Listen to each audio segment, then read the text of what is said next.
Let me tell you a story that starts like a typical suburban misunderstanding, but spirals into a full-blown war involving government secrets, HOA drama, and one woman who nearly blew a federal operation, all because she didn't like the color of my SUV. My name, at least in this neighborhood, was Brandon Wyatt. Harmless, friendly guy. Freelance software consultant. Single. Keeps to himself. Always mows his lawn on time. That was the cover. In reality, I was a federal surveillance officer embedded in a quiet Florida cul-de-sac, monitoring a suspected international arms broker named Marcus Wynn, who just so happened to live 3 doors down. Now, if you've ever worked undercover, you know the biggest threat isn't always the target, it's the neighbors. And in this case, that threat came wrapped in pastel cardigans, armed with laminated rulebooks, and answering to the name Melody Crane. Melody wasn't just the president of the HOA, she was the HOA. Her name was on every bulletin, every notice, every passive-aggressive email about holiday wreath sizes and trash bin placement. And rumor had it, she had ambitions far beyond community gardens. She wanted to leverage her HOA role into local politics, maybe even city council. So maintaining control, absolute control, over the neighborhood's appearance was her obsession. And unfortunately, my matte black surveillance SUV didn't fit into her little utopia. Let me be clear. My vehicle was stripped of any markings, rigged with surveillance equipment and designed to blend in, to the untrained eye. But to Melody, it was an eyesore. A hostile visual element, she called it. She left me a notice in neon pink stationery. Vehicle in violation of HOA Aesthetic Ordinance. 5.1. Please remove or face fines. At first, I laughed. I'd spent months infiltrating black market arms networks across state lines. But this was my first real threat. A woman with a clipboard and too much time on her hands. I ignored the first notice. Big mistake. Melody wasn't the type to back off.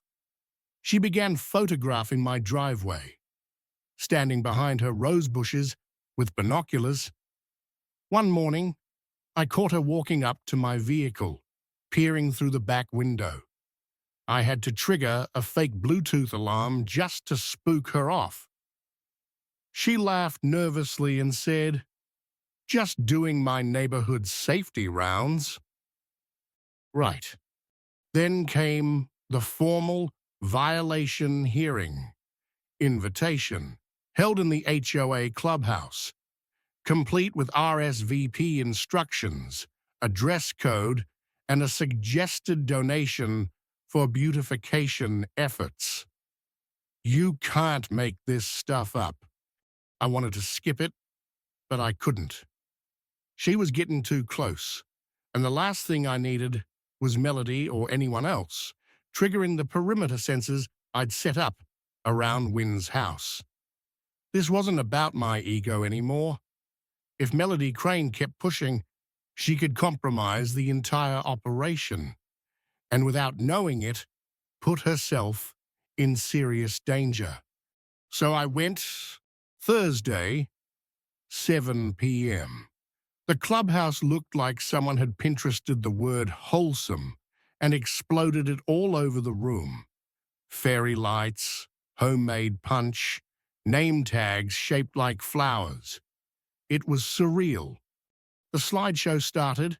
First slide, a blurry photo of my SUV. Second slide, a close-up of my license plate, with red arrows pointing to what she called covert coating. One board member said the car looked militaristic. Another muttered that it gave her weird vibes. Then, Melody stepped up with the big one. Frankly, it looks like a government vehicle. I think it might be. I almost choked on my complimentary lemonade. Not because she was wrong, but because she was dangerously close to being too right. I stayed calm, shrugged, said, "Bought it off Craigslist. Paint job came with it. Figured it'd grow on people." She wasn't buying it. She slammed her little gavel, which she carried around in her purse, by the way, and declared I had 10 days to comply or face escalating fines and potential towing. It would have been hilarious if she wasn't dead serious. That night, back in the surveillance van parked in my garage, I told my partner, Danny, what happened. She laughed so hard, she dropped her headset. "Only you," she said, "could be in the middle of an international weapons sting and get busted by a woman who polices mailbox flags." But the next morning, Danny wasn't laughing. She called with a tone I'd never heard from her before. "Brandon, secure the SUV now. Melody just called a private towing company. They're en route. You've got minutes." I bolted outside, and sure enough, a tow truck had turned onto the street. Hazard lights flashing, crawling like a tank. And there, guiding it, was Melody, clipboard in hand, pointing straight at my house. I ducked behind a neighbor's hedge and activated the SUV's emergency lockdown. The ignition was now biometrically locked. Any unauthorized attempt would trigger an alert to our field office. The tow driver got out, hesitated. Melody barked orders, quoting bylaws like she was reading scripture. I stood up and walked over, trying my best to look like a ticked-off homeowner, not a federal agent, seconds from blowing his cover. "Ma'am," the tow driver said to Melody, "if the owner's present and objects, I legally can't tow this without a court order. It's not in a no-parking zone." She turned crimson. "He's in violation." Driver shrugged. "Then get a judge to sign it. I ain't towing someone's ride just 'cause you don't like the color." She turned on me. "You think you're above the rules?" I replied, calmly, "I think you're dancing very close to trespassing and harassment, and I've documented everything." Not a lie. My shirt had a body cam. Danny was watching it all from the ops van. Melody stormed off, fuming about outsiders and neighborhood standards. That's when I realized something. She wasn't just nosy. She was territorial. This HOA wasn't about harmony to her. It was about power, control. And now that she'd lost the towing battle, she wasn't going to let it go. She was going to escalate. And boy, did she. The next morning, I caught her on camera, crouching behind the SUV, trying to peel back the wrap with a pocket knife. She was muttering to herself about hidden microphones and tracking devices. I didn't know whether to be alarmed or impressed. That's when I set the trap. We swapped the SUV out with a decoy. Same make, same model, but zero tech. Just enough to look real. Then, we loaded the glove box with fake confidential documents, stamped classified in big red letters. Photos, maps, redacted memos, all made to look juicy. 2 nights later, at 2 a.m., motion sensors lit up. Melody, dressed like a dollar store spy, crept up to the SUV. She snipped the backup camera wiring, used a Slim Jim to pop the door. She opened the glove box and froze. She stared at the papers like she'd just uncovered Watergate. I could almost hear her brain spinning. This is it. I've caught a spy. She didn't realize she was the one committing a federal offense. The next morning, she returned with backup. 2 HOA board members, one of whom was awkwardly holding a printed copy of the fake documents. "Mr. Wyatt," he said sternly, "we need to talk about the contents of your vehicle." I played dumb. "You mean the SUV you tried to tow without a legal order?" That's when Melody snapped. "You're surveilling the neighborhood. We have proof, maps, photos."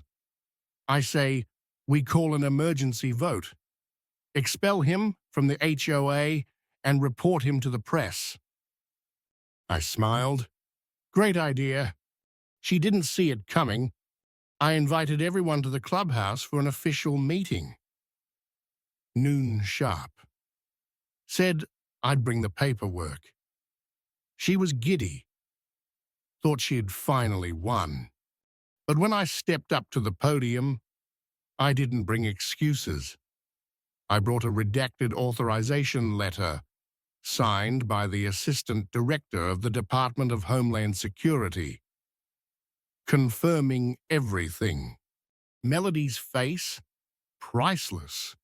I calmly explained, "I've been running a lawful surveillance operation targeting an arms dealer living 3 houses away.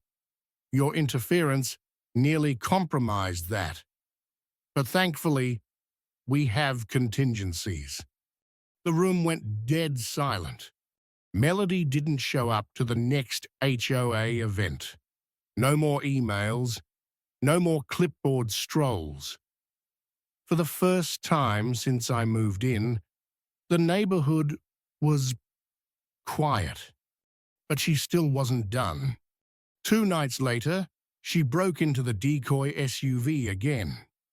This time with a thumb drive, trying to extract data. Except the port she plugged it into was a dummy wired to alert federal agents. 10 minutes later, she was met by 2 plainclothes officers who calmly escorted her home. No cuffs, just a stern warning and a printed copy of the surveillance warrant with her name on it. And just like that, the war was over. Marcus Wynn was arrested 3 blocks away during his final drop-off. We had enough evidence to bury him. Operation was marked a success, with minor complications. As I packed up and prepared to leave, I slipped one final gift into Melody's mailbox. A framed print of the fake documents she stole. On the bottom, stamped in red, "Operation complete. Thank you for your unwitting participation." We even added a little smiley face sticker for closure. Weeks later, I heard the HOA board quietly removed her from power. No vote. They just stopped CCing her on emails. The residents posted a new bulletin. Reminder: tampering with private vehicles may result in federal penalties. And underneath, in bold, "Let's keep the neighborhood safe, not suspicious." Melody still walks the neighborhood, I'm told, still carries a clipboard. But I like to think she squints a little harder when a black SUV drives by now. Maybe, just maybe, she learned something. Or maybe she's just waiting for the next chance to save the world. One parking violation at a time.